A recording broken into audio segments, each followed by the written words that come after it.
Welcome back to Preservation Travels with Lane and Kevin here at our Restoration Nation. Today, we're at Linden.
Well, welcome back to Preservation Travels with Lane and Kevin here at our Restoration Nation. Today, we have such a treat for you, a federal period property here in our beloved Natchez, Mississippi. Today, you're going to be seeing Linden, and you're going to be led on this tour by someone who knows this property inside and out. So I'm going to sit back, relax, and enjoy the tour along with you today. So come inside as we visit Linden.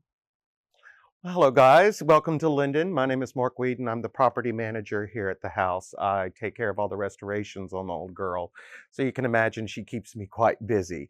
But right now I'm going to give you all a brief history of the house. Now the original house looked very different from the house you see today. It actually consisted of just 2 rooms, center hall, 2 stories tall, very colonial, something you would have seen in New England. It was a part of a 168-acre Spanish land grant gifted to the Moore family by the Spanish Crown. Now, we don't know the exact date that house was built because it was already on the paperwork in 1780, 1790. But we do know that the Moore family sold the property in 1818 to a man by the name of Senator Thomas Reed. He was one of Mississippi's first state senators, and in keeping with the time, he decided to name the property after himself, Reedland, and he is responsible for the addition of our east wing along with our back porches in 1818. Then in 1829, shortly before his death, he sold it to a man by the name of Dr. John Carr. Now, Dr. John Carr was a wealthy planter as well as a physician, and during that time period, the South and the rest of the nation was going through the federal style of architecture. So he decided to add the 98-foot-long front porch we're standing on, along with the new dining room in 1829. He is also the one responsible for naming the house Linden. Because he was of German descent, he decided to name it after the national tree of Germany, the linden tree. Then in 1849, the house changed hands for the last time into the Connor family. A wealthy widow by the name of Miss Jane Gustine Connor purchased the property. She had recently lost her husband 6 months to a year prior, and having raised 10 children, decided she wanted to take it easy. So she purchased Linden after selling her plantation. She is responsible for the planting of these beautiful cedars of Lebanon in our front yard. She planted those in 1850. She is also responsible for the addition of our west wing, which is located right here. It housed the brand new kitchen as well as her own laundry room in 1849. The original kitchen was a little bit ways back up behind the east wing, and she said that was too far for people to walk, so she decided to add the kitchen closer to the house in 1849. Important notes to note about this house is that she is completely made of cypress and heart pine. There is no stone on the house. This is all stuccoed and scored to make it look like stone, mainly because at that time, in 1829, when this part of the house was built, you had to build from what was on your property. You couldn't just call a lumber yard or anything. Even the bricks from the west wing were made from the creek beds, the clay in the creek beds. Our front doorway is also said to be the inspiration of Tara's front doorway in Gone with the Wind. So that's a neat little interesting fact right there. Now we're about to go in through the front door and to our right all the way to the dining room and continue there.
Now we are in the dining room built by Dr. John Carr in 1829.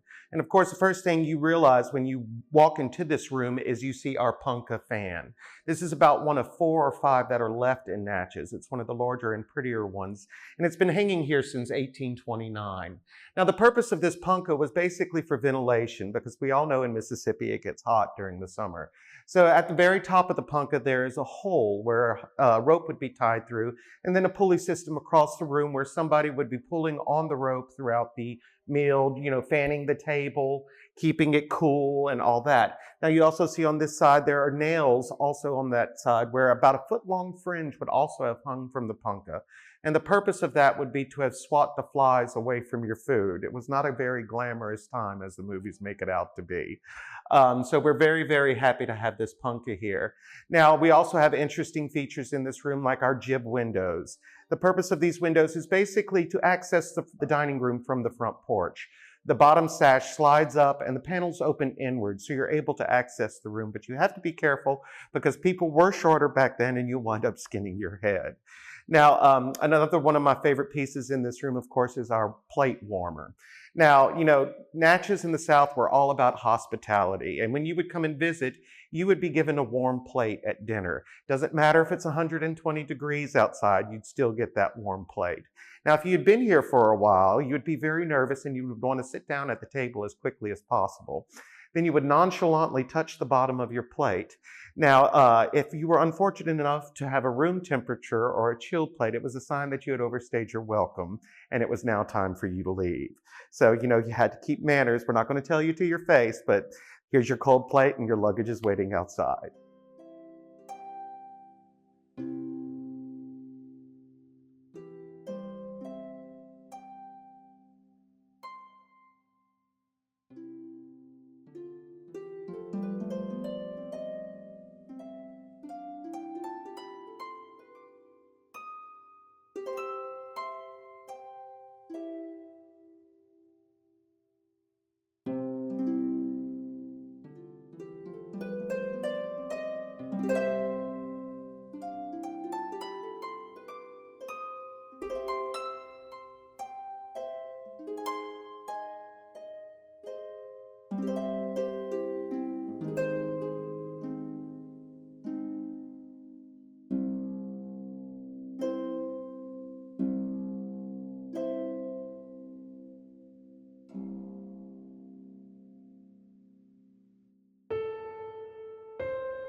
Now we are in the music room at Linden. This is the oldest part of the house, which dates back to about 1780, 1790. Now, I'm going to give you a little family history right now. On either side of this window, there are the Connors. This is Mr. William Carmichael Connor, who passed away in 1848, 1849. He left his wife over here, Jane Gustine Connor, a wealthy widow. Now, she decided that after having 10 children and losing her husband that she was going to take it easy. So she purchased Linden and retired here to raise her family. She's the one that added the wing in 1849, the West Wing. Now, important notes to note about her is that she was not one of the Union sympathizers in Natchez. She was, in fact, a staunch Confederate. 5 of her sons fought in the Confederacy. 3 of her son-in-laws fought in the Confederacy. Her eldest, William Gustine Connor, was actually killed in the Battle of Gettysburg in 1863. She received the news here that he had been killed, leaving his 3 daughters orphaned. So she took in her 3 granddaughters and reared them as well, totaling 13 children that she had raised in her lifetime. Now, she gave a lot of money and goods to the cause for the Confederate Army, so much that Natchez nicknamed her the Little War Mother. And after the war had ended, the remaining of her sons that lived through the war and herself had to write President Andrew Johnson for a pardon. They luckily did receive it eventually, or what was left of her wealth and Linden would have been forfeit to the Union for treason. Now, next to her is pictured her son Richard Ellis Connor and his wife. Now, Richard Ellis inherited Linden upon her death in 1896, and they are the main ancestors of our current owner, Miss Marjorie Feltis Hawkins, whose portrait is right here above our mantelpiece. She did this portrait when she was about 17 years old on one of our spring pilgrimages.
Now we are in what we call the library in Linden. This would have been probably the dining room in 1780. It was the larger of the two rooms downstairs with a separate entrance for the food to come in. The photos behind me on the mantel are more family members showing the lineage of Linden. The portrait all the way to my left is of Charlotte Connor. She married a man by the name of Abram Feltis, and they had a son named Dick Feltis. Now, Dick Feltis is our current owner's grandfather. He was born, raised, and died here at Linden. They used to own basically Feltis Brothers Hardware here in Natchez. This is what we call a wax jack. Now, this is an interesting piece. It's basically a rope dipped in wax several times wrapped around this little post. Now, the reason for this is because mainly the last thing you want to do in an all timber framed house with no fire department is strike a match every time you had to light a candle. Especially during parties and whatnot, you would have to light up to 200 candlesticks per evening. Now, this would help aid them in this problem. They would leave the end of it and light the end, go around the house with the rag to catch the wax, lighting all the candles at one time instead of lighting match after match after match after match. Now, I don't know how much it really helped seeing you had 200 candlesticks burning in an all-framed house, but I guess any kind of precaution is better than none. Now, these were also used to actually seal your letters and documents because you could point exactly where you wanted the wax to fall and it would close up your documents. These four pictures around the perimeter right here, these are all of Natchez birds. They were done by a man named Alexander Wilson. He was a contemporary of James Audubon, but he never quite gained the notoriety or the fame James Audubon did. He was nonetheless extremely talented. The bottom left was actually the one of the ivory-billed woodpecker, who was considered extinct for the past century, until they recently found him in Arkansas. Now he's disappeared from there, and now he's popped up in Georgia. So I think he's just a little camera shy and likes to float around. Now, when Marjorie's parents moved into Linden in the late 60s, early 70s, they were going through these wonderful old book cupboards and found an old book. And when they opened the old book, there was a wonderful old map of Linden from 1890, showing the old grounds, and especially showing one thing that is just really fantastic, that Linden had a very large structure in her east yard. It was a bowling alley.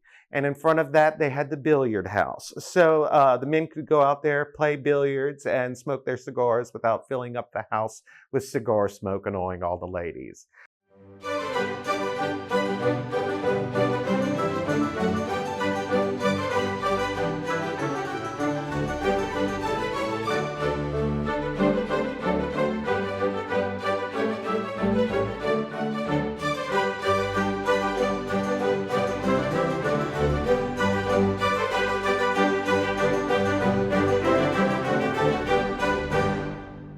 now we're about to go into Jeanette's bedroom, which is part of the 1818 addition to the house built by Senator Thomas Reed.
Now we are standing in the room that was once the new dining room in 1818. It would have moved from the previous dining room, leaving two main rooms in the house as parlors for ladies and gentlemen. Now this would have been the new dining room. It has the jib windows just like the our 1829 dining room does. And it had a separate entrance right here that would allow the food being brought in. Now Miss Jeanette turned this into her bedroom. She loved it so much. She actually covered up one of the gym windows with her McIntyre bed here. The only other McIntyre bed made by him in this style is said to be in the Smithsonian Institute in Washington, D.C. Now you will notice at the foot of the bed there is also a trundle bed. These would be very common here because, like I said, you would always have guests and they would tend to stay for a while, so you always needed pretty much extra sleeping area. If you were lucky enough to have a mattress at this time, it was basically an overgrown pillowcase that was stuffed with tree moss, corn husks, straw, if you were really lucky, feathers. So you can imagine that would not be very comfortable. This is where the saying, "Don't let the bed bugs bite," comes from. Because if you were unfortunate enough to have a mattress that was stuffed with tree moss, chances are it was not cleaned or boiled first, and you'd be woken up in the middle of the night eaten alive by red bugs. Not a very glamorous time to be alive at this time. Now, under this mattress right here, there are also the original ropes that would hold your mattress up. This is where the saying "sleep tight" comes from. Every night before getting back into bed, you would have to retighten the ropes underneath your bed, or you would sag to the floor from the previous night.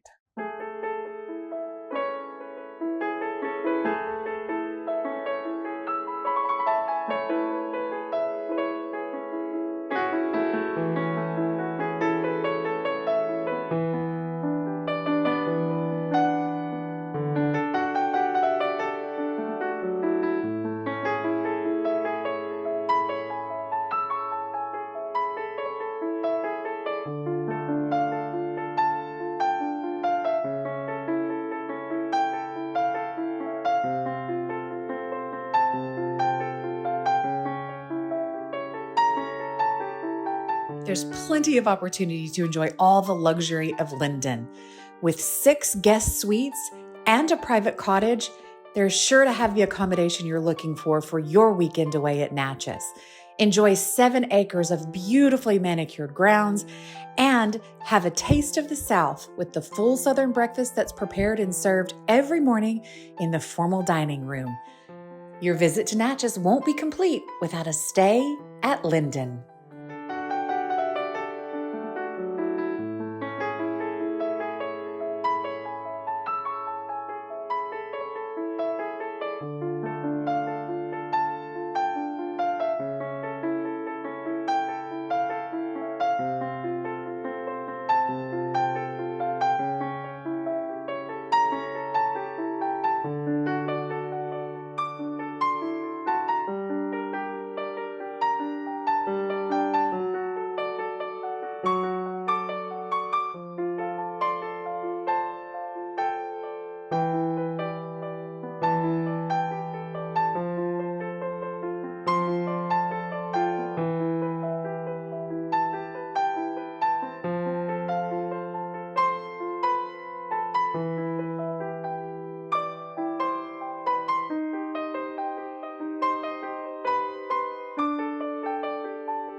Thank you for joining us today on this tour of Linden. Here I am in one of my favorite spots in the entire city of Natchez, Linden's back gallery. We hope you've enjoyed this tour. We know you enjoyed Mark as your tour guide today. We want to make sure you know that Linden is a luxury bed and breakfast. It is full of beautifully remodeled suites. Mark has done an incredible job bringing these suites up to modern luxury. So when you come to Natchez, Mississippi to see us, you can book a stay right here at Linden. You can enjoy the beauty, history, and hospitality of this incredible historic home.